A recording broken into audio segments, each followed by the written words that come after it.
That was completely my mistake. One of my friends had his family coming into town, and I was under a misimpression that that was homecoming based on some things that I had heard, but it was just Parents Weekend.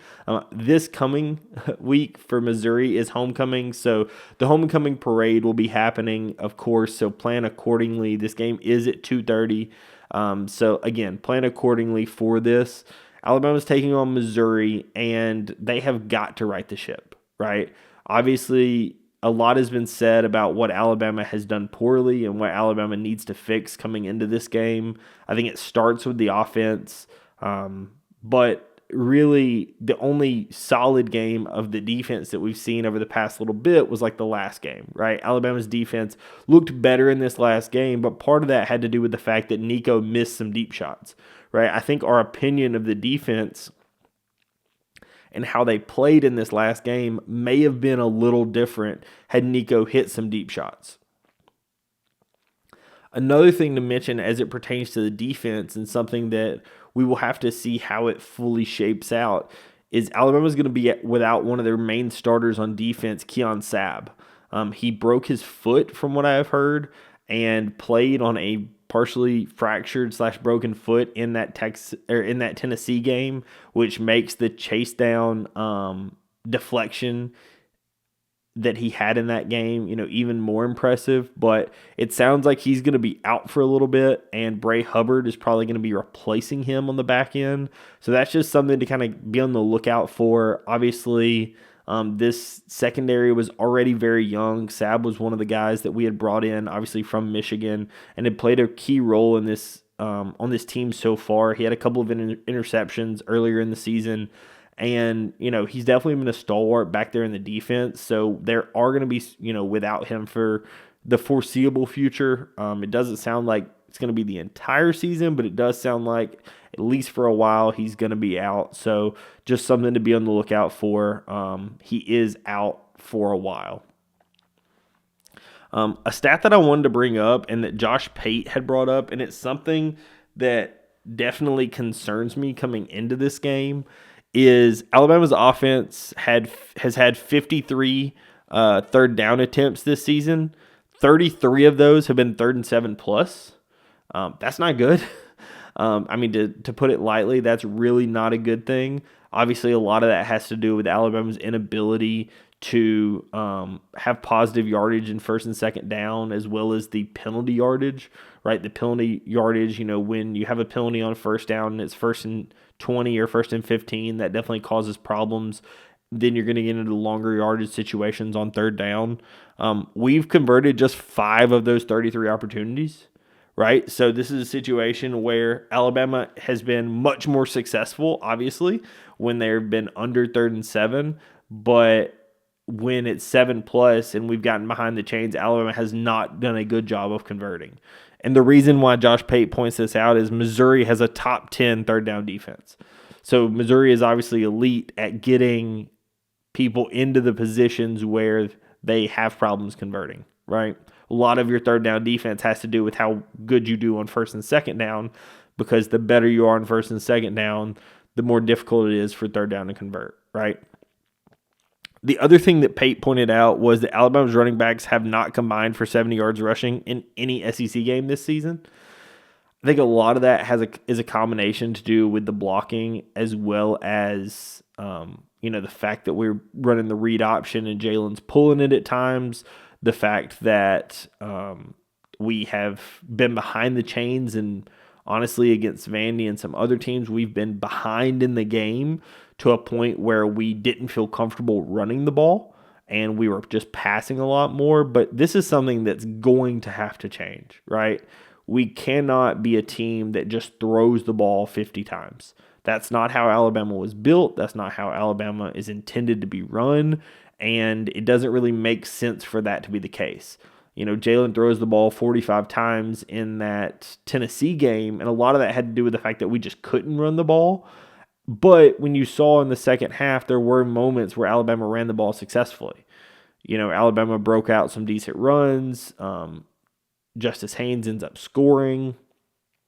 There were some moments in that game where the blocking was okay. but Alabama just has had to go away from it so quickly this season that it's something that absolutely has to change. And they've talked about it, what's potentially been issues with it and why that potentially has been the problem. But it just simply put has to be better, right? There's no other way to talk about it other than it has to be better. And then, Pate goes back to say Alabama's won their last 5 matchups versus Missouri all by 13 plus. I don't put any stock into that because at the end of the day, when you're talking about those stats were Saban, and this is not Saban, right? No matter, again, when we talked about DeBoer replacing Saban, the thing that was very clear is even if I can tell you that DeBoer is for sure a top 5 coach in the country, right? Guaranteed a top 5 coach in the country. He's still not Saban, right? No matter who you replace DeBoer with, even if you replaced him with Kirby, right? Still not Saban, right? So no matter what, this was going to be a different scheme, a different style, a different coach. And so all of the stats that were associated with Saban and all of the preconceived notions that were associated with Coach Saban needed to go away, right? We've talked about their differences. We've talked about how they coach, the different styles, and simply put, they needed to, you need to know that this is not Saban. This is Coach DeBoer. And so, like I said, I don't put any stock into the won the last 5 matchups all by 13 plus, because I could also be like Alabama the last time they lost to Vandy was back in the 70s. But they did, right? So at the end of the day, this team has to prove what they're worth based on their play on the field, right? I'm not giving them any passes on like, oh, you should beat this team because you have in the past, because this is DeBoer's first time playing Missouri, right? This is his first time playing them. So let's see what happens, right? Now, all that being negative, there are some positives to think about when you come into this game. One of the big positives in this game is the defensive coordinator from Missouri. His name is Batoon, Corey Batoon. And Corey Batoon, for those of you unaware, served as the defensive coordinator for Kane Womack while he was at South Alabama, right? So to say they have a familiarity is an understatement, right? He coached under Kane Womack for the past couple of seasons. And with Kane Womack being a defensive coordinator himself, this is somebody that obviously is going to run at least some version of a similar style to Kane. There's going to be some things some tendencies that they know about each other. And obviously this is something that should be able to help Alabama's offense know how to attack each other, right? So ideally, that is something that Alabama has going for them in this game to potentially help the offense going against that defense.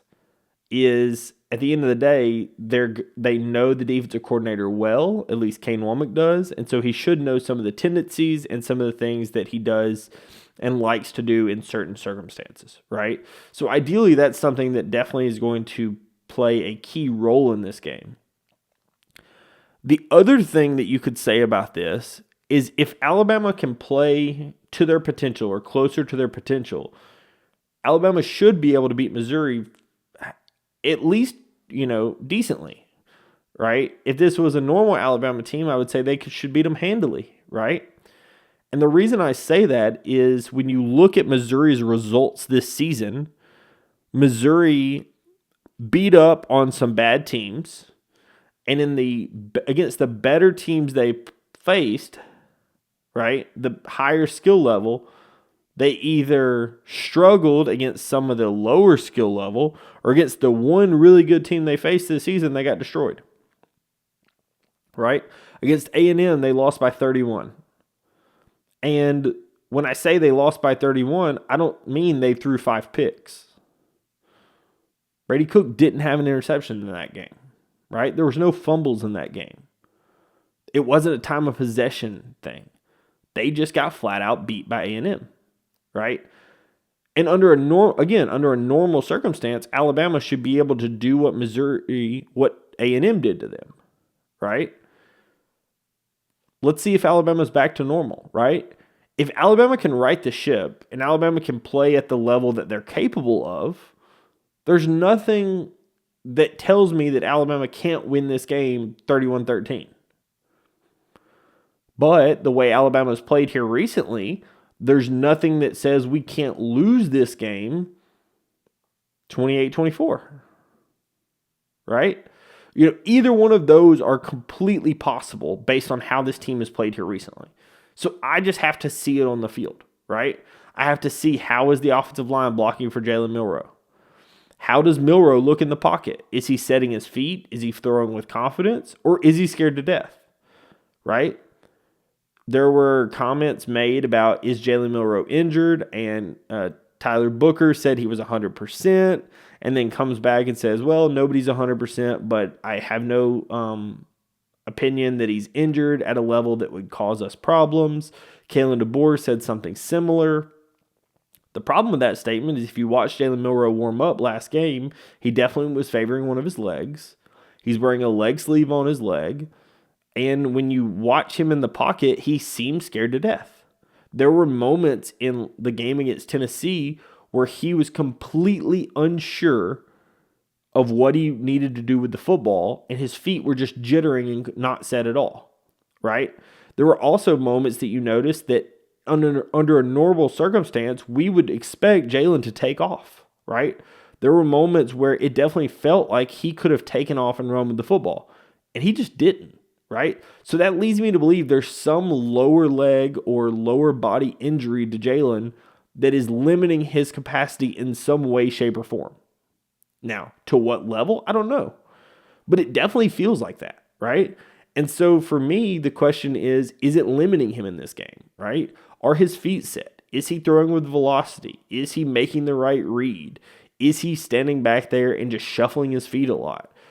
Does he feel set in the pocket, right? A lot of that is going to have to do with how Missouri's defense comes at him. But then some of that obviously is how does he just react as a quarterback, right? In my opinion, these things are crucially important. The other thing for me is, are we actually spreading the ball out? This Alabama offense has been the most lethal when they spread the ball out to all of their pass catchers, right? When Alabama's only throwing the ball at Ryan Williams, the opposing defense can put their best player and potentially scheme around how to stop Ryan Williams, right? In the Georgia game, again, we talk about it. The Georgia game, Alabama spread the ball out to 10 pass catchers. Ryan Williams only catches 6 passes. Yes, they're some of the most important passes in that game, but he caught 6 passes in that game. However, you look at the Tennessee game, he has 18 targets, 20 targets. This is a situation where Tennessee just knew, hey, Alabama's going to Ryan Williams. Goal line fade, we're throwing it to the 6-foot guy. Right? Whatever the notion, right? Now, the argument could be made that a couple of those should have been holding. Ryan Williams probably should catch one of those for a touchdown if he's not held, right? I completely agree with these statements. But simply put, you threw it at him 20 times. That's not when your offense has been successful. Your offense has been more successful when you're getting your tight ends in the game, when you're getting your other receivers in the game, when you're throwing to your running backs, right? When everyone's involved in the pass game, that's when Alabama's been the most successful. So do we get back to that, right? Do we get back to truly spreading the ball back around, where if we're having a blitzer, we're throwing it to the tight end down low because that's what's available? Are we giving to the check down to the running back? Are we hitting Kobe Prentice and Kendrick Law, and are we actually throwing it to all the different receivers? That becomes the question in my mind, right? The question completely becomes, is Milroe actually distributing the football, or is he just throwing it to one guy? Because just throwing it to one guy is not what got you here, right? That's what's caused you to lose a couple of games. And so I really want to see how that changes, right? As it pertains to stopping the Missouri offense, right, if we're shifting over to the defensive side, I think you have to get pressure on Brady Cook, right? I think you have to get pressure on Brady Cook, and I think that that's something that A&M did well in that game. If I pull up the stats from that A&M game, A&M is able to, let me make sure I get this right. A&M was able to get 6 sacks in that game. And they were able to also just have a ton of pressure on Brady Cook throughout that game, and he was not successful. Again, I said he didn't throw any interceptions in that game, but he did go 13 for 31, right? Was one of his worst offensive quarterback output ratings of the entire season. And they just made him uncomfortable back there in the pocket. They were able to keep pressure on him and have him completely uncomfortable throwing the football, and that's what Missouri likes to do best. Obviously, they will run the ball, but typically, Missouri is not a team that is going to lean solely on the run. They are a pass-first team, right? This is a team that has Luther Burden, has Theo Weiss, and is looking to throw the football, right? Luther Burden, coming into the season, was considered one of the best receivers in the entire country after winning the Biletnikoff last season. Him and Tetairoa McMillan from Arizona were kind of considered the 1-2 for the receivers. That's kind of since been overshadowed by Jeremiah Smith and Ryan Williams. But Luther Burden is still an absolutely elite receiver. I'm assuming Damani Jackson is going to get the call to play against Luther Burden in this game, as long as Damani is healthy. And it's going to be a tough matchup, right? That's going to be a matchup you're going to want to watch out for, and you're going to want to see that, my opinion, is because Keon Sabb is out, they're going to test the safeties, right? They're going to test Bray Hubbard. They're going to test, Alabama's definitely had some injury issues. Based on what Kalen DeBoer said, the only one who he suspects is going to be out is Keon Sabb. So that would imply that Devontae Smith and some of the others that have been, nursing injuries potentially would be back for this game. And that would be huge.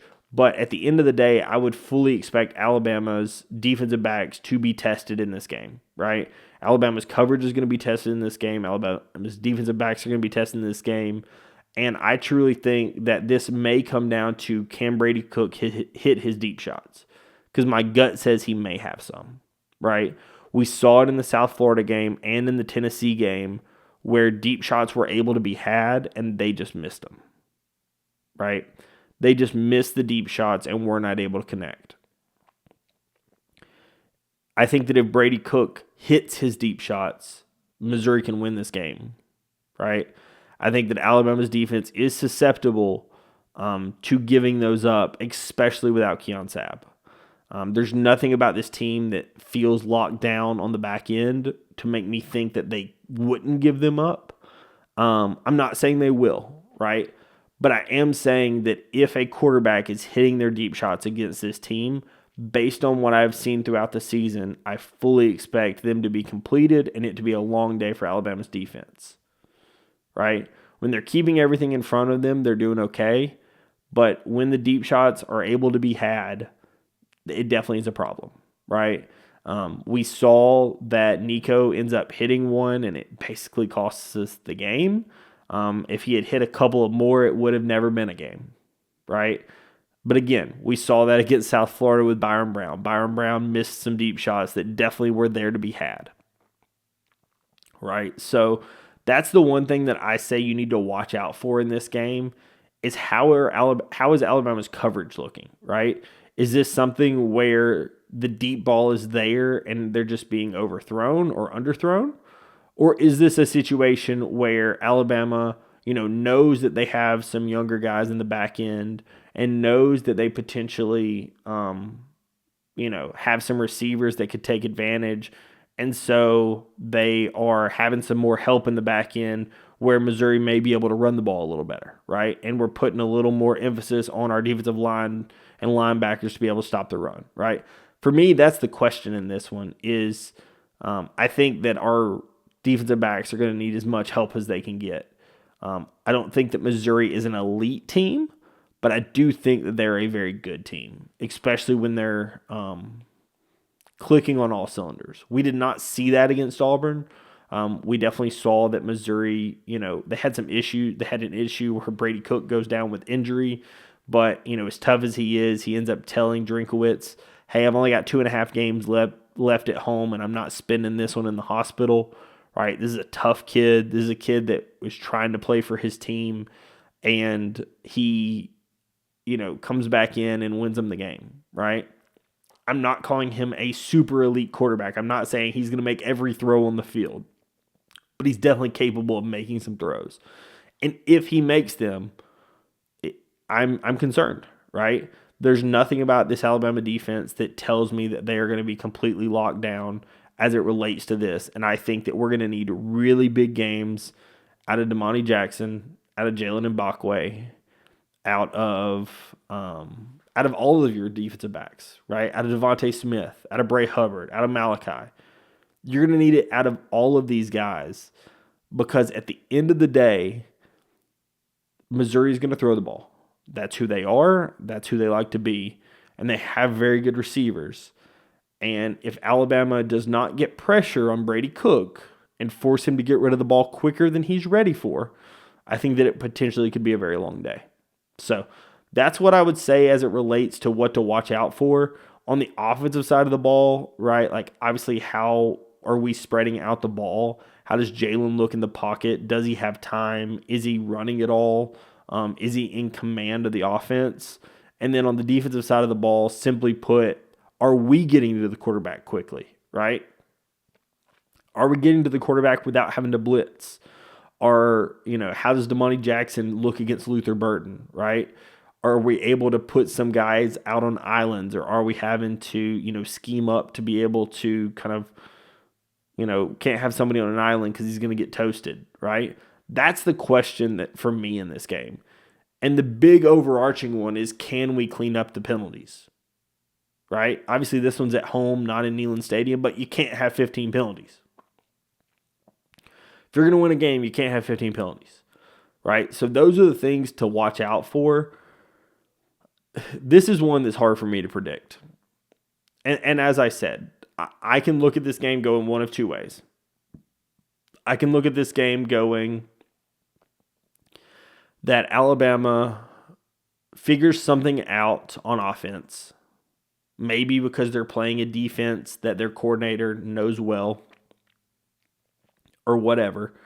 But I could see that Alabama figures some things out and Alabama wins this game, something like 31, 35, 13. I could see it. I could also see this being a, call it, 31-21 loss in Bryant-Denny because Missouri just makes plays over the top and Jalen Milroe still doesn't look confident back there. And we still have some of the issues that, we were hoping were cleaned up and they're just not, right? The defense had a really good game against Tennessee. Part of that, like I said, I think part of that may have had to do with the fact that Nico overthrew some balls. Obviously, part of that has to do with how the defense played in general. But, I could also see this be a circumstance where Alabama lets the ball get over the top of them and we lose this game, right? I think either one of these are real possibilities. And the problem is, until I see what Alabama team comes out of that tunnel, I don't know which one I'm confident in.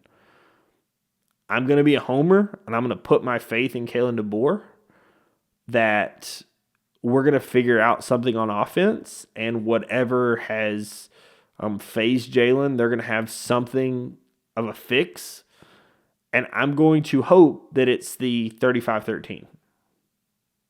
Right? I'm going to hope that that is what is a possibility and that they figure 35-20, 35-13, that's the kind of thing that Alabama comes out, they figure out what they need to do on offense. The defense still plays, a very hard, tough-nosed brand of football. Maybe we get a takeaway and, Alabama's able to win this game. That's the faith I'm going to put.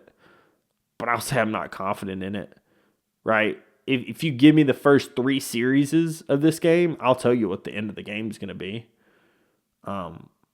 But going into this game, I don't know that I'm super confident in what's going to happen. So that's what I have to say. That's my prediction. Like I said, I'm going to put my faith in Kalen DeBoer for this one, and we will see what happens. So that's what I have to say about the Alabama-Missouri game. If you are interested in all the content, basketball or football, please subscribe to the channel. I would appreciate it. Thank you so much, everyone, for watching, and I'll catch you in the next episode. Peace.